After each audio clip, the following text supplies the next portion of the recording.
Saludos cordiales a todos nuestros espectadores. Bienvenidos a este espacio de diálogo pedagógico. Soy Sandra Milena Bernal Martínez, doctoranda en Ciencias de la Educación de la Universidad de Cuauhtémoc. Hoy estaremos conversando sobre problemáticas educativas urgentes de atender en el contexto educativo público de Bogotá, en el marco del curso Condiciones Sociopolíticas en la Educación Global, con la tutoría del doctor Rubén Macías Acosta. Para ello, he invitado hoy al profesor Ronald Bernal, licenciado en Ciencias Sociales, especialista en tecnologías aplicadas a la educación y actualmente maestro de secundaria en un colegio distrital de Bogotá.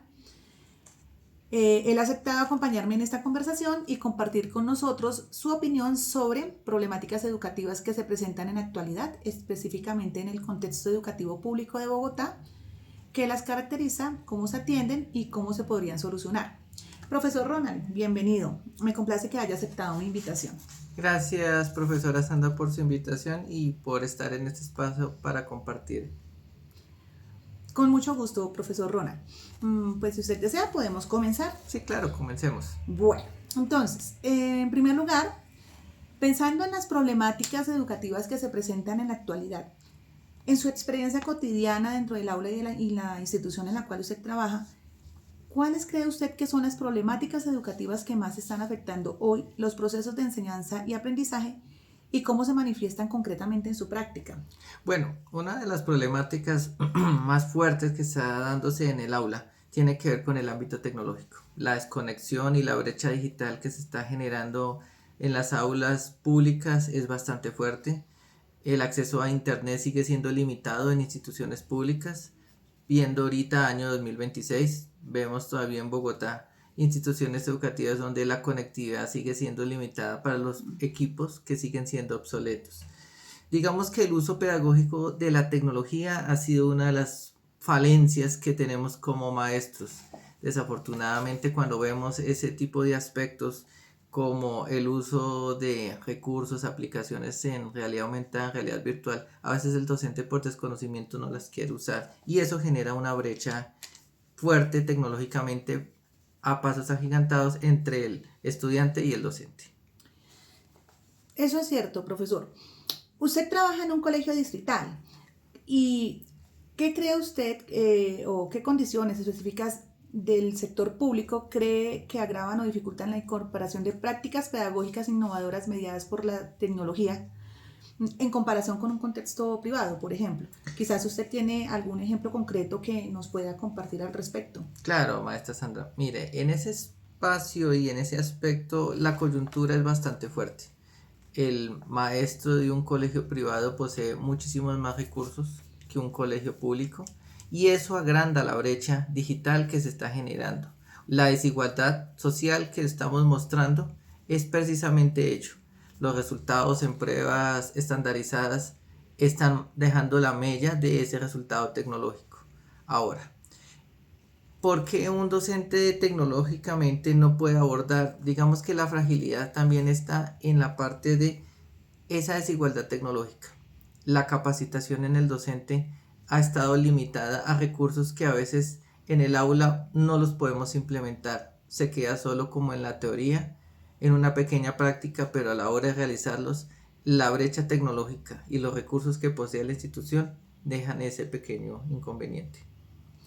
Bueno, eh, por su formación y también por lo que usted nos comenta, entiendo que usted es cercano al uso de las tecnologías aplicadas al aula. ¿Cómo describiría usted su nivel de comodidad para crear sus propios materiales digitales, por ejemplo, videos, infografías, bueno, todos estos recursos que se pueden utilizar en el aula y que pues se adapten a los contenidos y también al contexto de sus estudiantes? Y pues por supuesto también, ¿qué dificultades o barreras ha encontrado en este proceso? Y también, ¿cómo encuentra usted ese proceso en relación con sus colegas? Bueno, en el primer aspecto me considero un docente con un nivel intermedio avanzado. Ha sido un proceso de autogestión. Digamos que la mayoría de los cursos que a veces presenta la Secretaría de Educación dejan conceptos muy básicos o elementales, pero que dejan ese pequeño sinsabor de qué podemos hacer más en el aula. He usado herramientas como Canva, Genially, ahorita la implementación de otro tipo de tecnologías donde ya es una tecnología un poco más avanzada. es el uso de la IA generativa y el uso, por ejemplo, ya de muchos años antes, de la realidad aumentada y la realidad virtual, que ayudan mucho en el trabajo visual y desarrollo conceptual en el aula. Eso es muy importante tener en cuenta que el estudiante ya no es un estudiante de tablero, ya es un estudiante que es más visual, un estudiante que necesita de cómo el aprendizaje por medio de la tecnología me genera una praxis, una práctica, es decir, verdaderamente lo que yo estoy aprendiendo sí me va a servir en mi vida cotidiana. Ahí es donde nosotros entramos a usar la tecnología para ver que la tecnología no se queda en solo un aspecto, sino se queda en muchas situaciones. Bien, y con relación a sus colegas, ¿tienen también la misma mirada suya o en ellos es un proceso diferente? Bueno, frente a mis colegas se sigue limitando el aspecto conceptual, el aspecto teórico en la tecnología sigue siendo un problema. Yo sigo diciendo que es como una brecha. El docente le da miedo a veces a innovar, no por el miedo mismo de aprender, sino por el mismo miedo de qué voy a hacer con esto que he aprendido si no tengo los recursos necesarios para ello. Y eso, pues, en nuestros aspectos y en nuestra cotidianidad está afectando la manera como nosotros entendemos una tecnología. Y la tecnología también es miedo. Uno de los ejemplos, ahora que había una discusión en la institución donde trabajo, es el uso de la IA. La IA piensa que todavía sigue siendo un proceso de copia y pegue, pero todavía no se le ha visto el lado ético y el lado beneficioso frente a cómo implementarlos. Eso es fundamental y vital que nosotros lo tengamos en cuenta. Ese aspecto lo queremos mejorar, pero desafortunadamente esa barrera mental que tienen algunos de nuestros compañeros hacen que la evolución en la tecnología se quede en ese marco, en lo que nosotros pensamos de que es algo malo y que nosotros no podemos seguir usando. En ese sentido, cuando en su colegio se identifican problemáticas pedagógicas o se plantean iniciativas de mejora, en este caso relacionadas con la tecnología o la innovación en el aula, ¿cómo se decide qué atender primero o qué se queda en segundo plano? ¿Usted cree que los equipos directivos respaldan activamente las propuestas de los docentes para estos avances o más bien representan un obstáculo para ello? ¿Qué podría usted compartirnos al Digamos que respecto? eso es un limitante. Hay unos aspectos limitantes, digamos que la mayoría de las entidades o colegios distritales de Bogotá se limitan al marco de las políticas públicas. A veces cuando se sale de ese marco, innovar es un problema y las instituciones se limitan a ello. A veces la implementación de proyectos ayuda a mejorar, pero en algunos casos se vuelve como una actividad más, una tarea más que se tiene que desarrollar en el aula. Y eso ayuda a que en cierta medida se vuelva negativo el aspecto del trabajo de las políticas públicas. Las políticas públicas apuntan a la búsqueda de horizontes más allá de lo educativo, sino más desde un enfoque de limitar la población hacia lo que nosotros queremos desarrollar. Digamos que eso es un limitante. Los colegios en búsqueda de mejorar a veces se limitan. Uno de los aspectos que tiene mi colegio es cómo las pruebas a ver. Todas apuntan a ello. Si un colegio solo apunta a una prueba a saber, ahí hay una falencia en mi percepción personal. Bueno, viendo esas problemáticas, profesor Ronald, si tuviera la posibilidad de diseñar una estrategia concreta para cerrar la brecha entre lo que la transformación digital exige y lo que los docentes de los colegios distritales pueden ofrecer hoy, pedagógicamente hablando, ¿por dónde empezaría usted? ¿Cuál sería el papel que le asignaría a la formación docente, al liderazgo directivo, a las políticas distritales? Dentro de esa estrategia, ¿cómo funcionaría todo esto? Digamos que en tres aspectos es fundamental. Primero, la formación docente y situada y sostenida. Eso es vital, eso es importante, es uno de los aspectos que se debe mejorar. Generar talleres y actividades que no estén desconectados frente a la cotidianidad del estudiante. Es importante. Si la cotidianidad se pierde, entonces la misma tecnología no está abordando lo que se busca. A veces los aspectos tecnológicos se descontextualizan, no se generan en lo que deberían estar haciendo. Y eso genera que el docente decida quedarse fuera de ese aspecto. En un segundo momento, el clima institucional tiene que mejorar en el pro de la búsqueda de qué es lo que nosotros queremos en el estudiante, qué es lo que buscamos.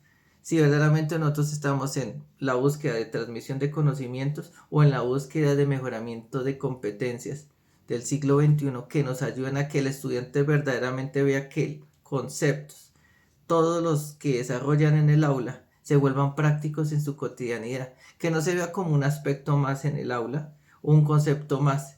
Eso es una de las cuestiones muy importantes que se tiene que mejorar en la implementación de los PEI actualmente. Y la última, la articulación con el nivel distrital. El nivel distrital piensa una cosa diferente de lo que verdaderamente sucede en una institución pública.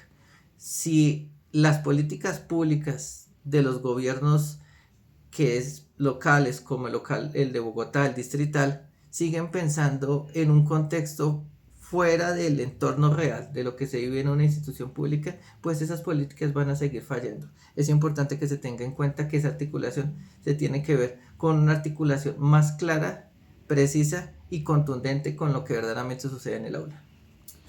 Bueno, profesor Ronald, realmente ha sido un placer conversar con usted.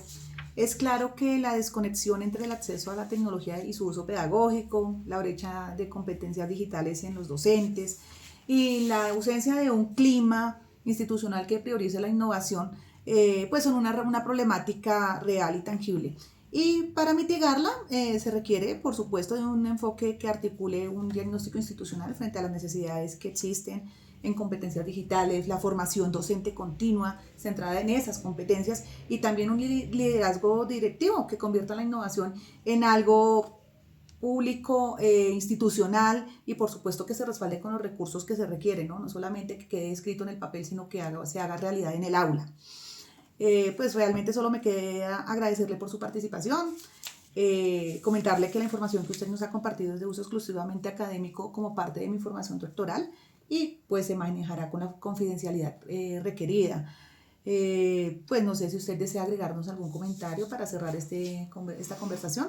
Sí, creo que para un cierre preciso de esta conversación, que es muy interesante que se siga profundizándose en otros aspectos académicos, es que la brecha no se cierra con solo tecnología. La brecha se cierra con otros aspectos más importantes como es generarle competencias a los docentes, generar aspectos y políticas públicas que se enmarquen en la búsqueda de mejores oportunidades tanto para el docente como para los estudiantes y que haya políticas verdaderamente reales, políticas públicas que verdaderamente busquen que la población, a veces menos favorecida, tengan unas oportunidades y unos accesos a una educación de calidad.